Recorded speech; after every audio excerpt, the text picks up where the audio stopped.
Good morning मित्रांनो, आजच्या live trading व्हिडिओमध्ये आपलं सर्वांचं स्वागत आहे. जशी तुम्ही इथे माझी ऑर्डर बुक बघू शकतात, मी आत्ताच निफ्टीच्या 18,450च्या कॉलमध्ये एंट्री घेतली आहे 39.80च्या प्राईसला. तर चला चार्टवरती जाऊन बघू की आज आपण कॉलच्या साईडला एंट्री का घेतली, आपलं ॲनालिसिस काय होतं व आपल्या स्टॉप लॉस व टार्गेट काय आहे. तर चला चार्टवरती आल्यानंतर इथे बघू शकता की आपण एंट्री घेतली आहे या लेवलच्या आसपास. ही जी ब्लू लाईन मारली ना मी, या लेवलच्या आसपास आपण एंट्री घेतली रिट्रेसमेंटवरती. स्टॉप लॉस ठेवला आहे या रेड कॅन्डलचा लो व आपलं टार्गेट आहे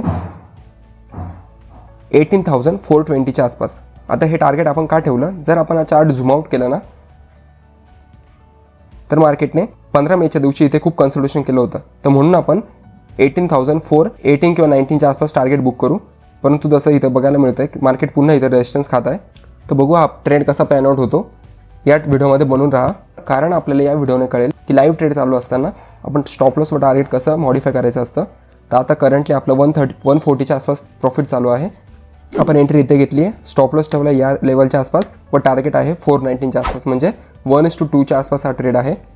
जर मार्केट ह्या रेड कॅन्डलचा हाय क्रॉस करते आहे ना, असा हाय काय आहे 401.9 व याचा हाय आहे 401.40, 402 किंवा 3च्या वर जातो ना, तर आपण ट्रेलिंग स्टॉप लॉस ठेवून डायरेक्ट या ग्रीन कॅन्डलच्या खाली ठेवून देऊ, म्हणजे रिस्क एकदम मिनिमाइज करून टाकू. कारण जर मार्केटला फिरायचं असतं ना तर मार्केट इथूनच फिरेल. जर वर जाऊन फिरत असेल तर मग आपण लगेच स्टॉप लॉस घेऊन टाकू, कारण मग खाली यायचे चान्सेस खूप जास्त आहेत. तर बघूया हा हाय क्रॉस होतो की नाही. 402च्या आसपास ही कॅन्डल गेली ना तर मग आपण ट्रेलिंग स्टॉप लॉस मॉडिफाय करू. तर बघूया इथेच 200च्या वर गेला म्हणजे इथे क्रॉस होणार आहे. ठीक आहे, आता असं वाटतं की क्रॉस होऊ शकतो कारण कॉल प्राईस वाढलेला आहे. येस, इथे क्रॉस झाला. तर हाय काय झाला 402.10. ठीक आहे, मग आपण काय करू, ट्रेलिंग स्टॉप लॉस इथून काढून इथे ठेवून देऊ. याचा लो आहे 390, तर आपण 389च्या आसपास हा ट्रेलिंग स्टॉप लॉस ठेवून देऊ. जर मार्केट इथे आलं तर आपण पोझिशन क्लोज करून टाकू एका छोट्याशा लॉससोबत. परंतु इथून जर मार्केट वर गेला तर आपला एक चांगला प्रॉफिट होऊ शकतो. तर आपण या ट्रेड मागचा ॲनालिसिस याचं टार्गेट किंवा स्टॉप लॉस हिट झाल्यानंतरच करू. मार्केटने इथून एक मोठी कॅन्डल बनवली पाहिजे मोमेंटममध्ये, कारण जर नाही बनवली तर पुन्हा मार्केट टेस्टमेंटसाठी येऊ शकतं 396च्या आसपास व इथे येऊन डिसाईड होईल की पुन्हा बायर्स मार्केटला वर घेऊन जातात की नाही, की सेलर्स आता आपल्या ट्रेडिंग स्टॉप लॉस घेऊन निफ्टीला खाली घेऊन जातील. तर इथे जशी कॉल प्राईस वाढली आहे, जसं मी तुम्हाला सांगितलं, आधी ऑप्शनमध्ये स्पाईक येतो नंतर मार्केटमध्ये येतो. इथे मार्केटने सस्टेन व्हायला पाहिजे, वर जरी कॅन्डल क्लोज द्यायला पाहिजे. या रेड कॅन्डलचा हाय होतं ना 402चा, त्याच्यावर तरी क्लोजिंग द्यायला पाहिजे. व त्यानंतर जर एखादं रेड कॅन्डल बनते रिट्रेसमेंटसाठी खाली येते तर मग चांगलं आहे. परंतु ही जर कॅन्डल निगेटिव्ह क्लोज झाली नंतर पुढची रेड बनते ती पण मोमेंटममध्ये, तर मग ट्रेलिंग स्टॉपला जाण्याचे चान्सेस जास्त आहेत. व मी कालच्या व्हिडिओमध्ये आपल्याला विचारलं होतं की आपल्याला ही सिरीज कशी वाटत आहे, तर खूप चांगले मला कमेंट्स बघायला मिळाले. तर याने खूप मोटिवेशन भेटतं. थँक्यू. तर आपण काय करू, एकदा 55ची ऑर्डर लावून ठेवू, नंतर ती मॉडिफाय करू आपण टार्गेटच्या आसपास आल्यानंतर, जसं काल आपण केलं होतं. इथे बघू शकता तुम्ही की आपण 55ची ऑर्डर लावलेलं आहे.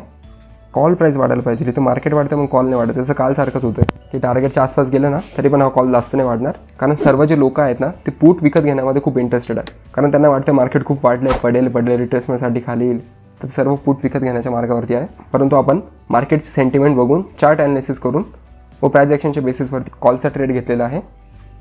हा ब्रेकआउट सस्टेन व्हायला पाहिजे, मोठी मुवमेंट यायला पाहिजे. जर हळूहळू होतं ना तर मग थोडे कन्सोलेशनचे चान्सेस आहेत. तसं काल काय झालं, काल आपण जेव्हा एक्झिट केलं ना ट्रेड, त्याच्यानंतर मार्केट कन्सोलेशनमध्ये निघून गेलं. तर आपण एकदम परफेक्ट जागेवरती एक्झिट केलं होतं. आपण एक्झिट केलं या कॅन्डलच्या वेळेस व त्यानंतर बघू शकता की मार्केट किती 1.5 तास कन्सोलेशनमध्ये गेलं, नंतर वरती स्पाईक मारली, पुन्हा फेक ब्रेकडाऊन आणला, परत पुन्हा खाली आला, खाली फेक ब्रेकडाऊन देऊन पुन्हा वर गेला. तर आपण एक परफेक्ट जागेवरती एक्झिट केली होती. इथे आपण ऑर्डर मॉडिफाय केली आहे, 49.85ची ऑर्डर टाकलेली आहे. कॉल प्राईस ड्रॉप होतो, इथे खूपच ड्रॉप झाला होतो, 47 पासून 45 पर्यंत आला आहे. जसं मी तुम्हाला सांगितलं की इथून एक चांगली मुवमेंट यायला पाहिजे होती. परंतु अशी मुवमेंट बघता मला असं वाटत नाही की इतक्या लवकर मार्केट खाली येईल, कारण सेलर्सने खूप ट्राय केलं होतं. त्याची मी ॲनालिसिस तुम्हाला सांगेलच की आपण बाईंग साईडचा ट्रेड का घेतला आहे. परंतु जसं इथं जर मार्केट रिव्हर्स होतं ना तर आपल्याला स्टॉप लॉस पण घ्यायला लागेल. आपल्या रूलसोबत टिकून राहायचं कधी पण. तर म्हणून कधी पण स्टॉप लॉस घ्यायचा ना तर टार्गेट घ्यायचं. मी आता इथून मधून पण एक्झिट करत नाही की इथे रिजेक्शन कॅन्डल भेटली तर एक्झिट करू, कारण इथे रिजेक्शन कॅन्डल बनते ना तर इथून रिटेलर्सला ट्रॅप करण्यासाठी पण बनू शकतं की काही स्ट्रॅटेजीज असतात की डे हायच्या आसपास जर रिजेक्शन कॅन्डल बनते तर आपण सेल करू. त्यांना ट्रॅप करण्यासाठी पण ही कॅन्डल बनू शकते. तर म्हणून कधी पण मध्ये एक्झिट करायचं नाही. एक तर खाली आला तर ट्रेलिंग स्टॉप लॉसवरती एक्झिट करू, नाही तर वर गेला तर टार्गेटची इथे एक्झिट करू.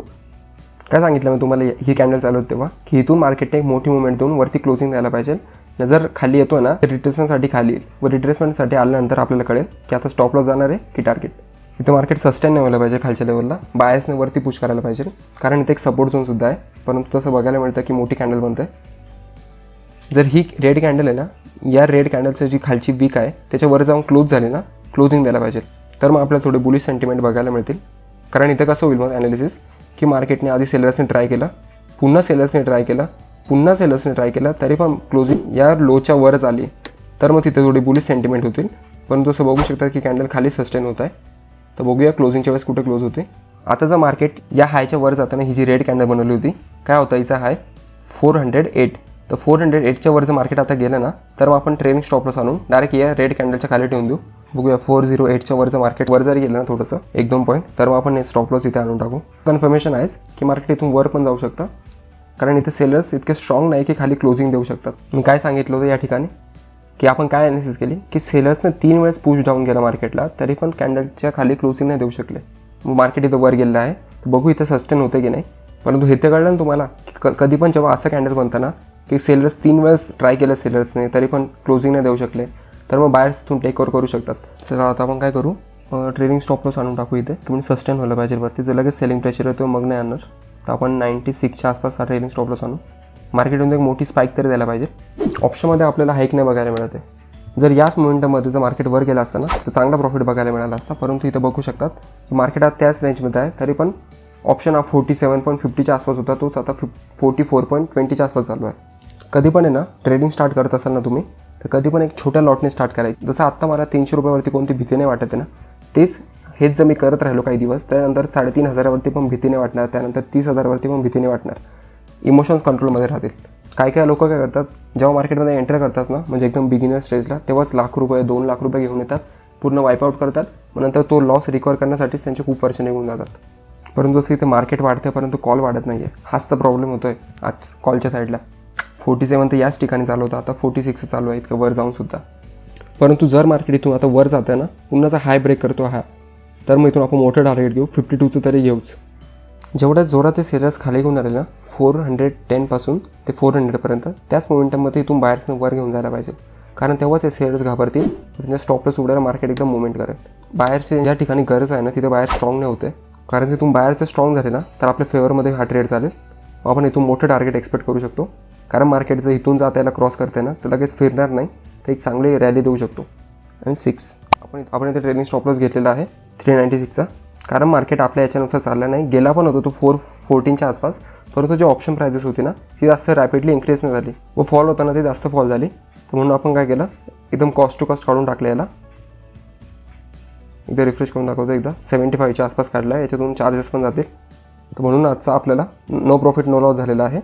जर तू मार्केट वर गेलं ना, तर रिग्रेट नाही होणार, कारण आज आपल्याला मार्केटने एका छोट्या लॉसने वाचवलं आहे व मार्केट वर निघून गेलं आहे. जर तेच उद्या मार्केट इथून खाली येऊन जर मोठं क्रॅश करत करत खाली गेलं, तर किती मोठ्या लॉसपासून आपल्याला वाचू शकतं. त्या विचाराने स्टॉप लॉस घ्यायचा आनंदाने. तर चला या ट्रेडमार्कचं ॲनालिसिस करून घेऊ. ते एकदा आपण सर्व ड्रॉइंग्स रिमूव्ह करू. जसं मी तुम्हाला कालच्या व्हिडिओमध्ये सांगितलं की मार्केटला जर खरंच सेलिंग साईडला सस्टेन करायचं असतं ना, तर या लेवलच्या वर इथे त्याने रिटेस्ट नसतं केलं खूप वेळेस.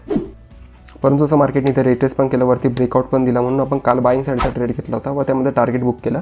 व आज काय झालं, मार्केट झालं गॅप ओपनिंग. आता ही जी सेलिंग प्रेशर आला होता ना, हा 18,460 पासून ते 18,050पर्यंत, तर याच्या 71%च्या आसपास मार्केट ओपन झालं व त्याच्या वर जाऊन क्लोजिंग झाली. तर म्हणजे आता इथे ज्या सेलर्स होते ना, ते सर्व वीक झाले व आता बायर्स त्यांना ओव्हरटेक करण्यासाठी वर जाईल. तर म्हणून आपण आज बाईंग साईडचा ट्रेड घेतला होता. बाईंग साईडचा पण कसा घेतला, की आधी मार्केटमध्ये आपण बाईंग मुवमेंट होऊन दिली, की मार्केट ओपन झाल्यानंतर मार्केट वर गेला, नंतर सेलर्स आले. आता सेलर्स आल्यानंतर पुन्हा बायर्स आले, मग त्यानंतर सेलर्स आले. आता जेव्हा हे सेलर्स आले दुसऱ्यांदा, त्यांनी हा लो ब्रेक नाही केला. तर म्हणून मी इथे काय केलं होतं, इथे एक ऑर्डर ठेवणार होतो या लेवलच्या हायच्या वर, क्रॉसिंगवरती आपण बाय केला असतं, स्टॉप लॉस ठेवला असतं इथे. परंतु जसं मार्केट तिथपर्यंत गेलंच नाही व त्यानंतर त्याने हा लो ब्रेक केला. हा जो मारला होता ना लो, तो त्याने ब्रेक केला. एकदा ड्रॉइंग रिमूव्ह करतो. इथं तुम्ही बघू शकता की हा जो लो आहे ना, हा या लोच्या वर आहे. तर याने हा ब्रेक केला, त्यानंतर पुन्हा बायर्स आले. आता पुन्हा सेलर्स आल्यानंतर त्यांनी हे दोघं पण लो ब्रेक केले. तर म्हणजे इथं सेलिंग प्रेशर होत होता. पण परंतु त्यानंतर काय झालं की बायर्स आल्यानंतर बायर्सने डायरेक्ट जिथून सेलर्स आले होते ना, त्यावरती जाऊन क्लोजिंग दिली. ही ग्रीन कॅन्डल डायरेक्ट त्या लेवलच्या वरच जाऊन क्लोजिंग दिली. तर इथं डायरेक्ट बुलिश मोमेंटम कन्फर्म झाले की क्लोजिंग दिलेली आहे. आपण क्रॉसिंगवरती बाय करतो जशी आपली स्ट्रॅटेजी आहे, पण आज डायरेक्ट क्लोजिंग दिली. म्हणून आपण रिट्रेसमेंटची इथे ऑर्डर ठेवली होती. ती लिमिट ऑर्डर एक्झिक्यूट झाली. इथे आपली बाईंग एंट्री झाली. स्टॉप लॉस ठेवलं होतं आधी या ठिकाणी व टार्गेट होतं 419च्या आसपास. तो 1:2चा ट्रेड होता. मग काय केलं, जेव्हा मार्केट वर गेलं ना, की जेव्हा त्याने हा हाय पण ब्रेक केला रेड कॅन्डलचा, तेव्हा आपण ट्रेलिंग स्टॉप लॉस इथे ठेवला. म्हणजे एंट्री इथे, स्टॉप लॉस इथे व टार्गेट होतं इतकं लांब. परंतु जसं मार्केट इथं गेलं, जसं तुम्ही लाईव्ह ट्रेड बघितलाच असेल की मार्केटने आपला ट्रेलिंग स्टॉप लॉस खाल्ला आहे. ठीक आहे, मार्केटला कधी कधी ट्रेडिंग स्टॉप लॉस पण द्यायचा असतो. तर चला आता उद्या बघू की आपल्याला कसा ट्रेड भेटतो आहे. तर जर आपण ॲनालिसिसने काही शिकला असाल ना, तर प्लीज व्हिडिओला लाईक करा व चॅनलला सबस्क्राईब करा. थँक्यू.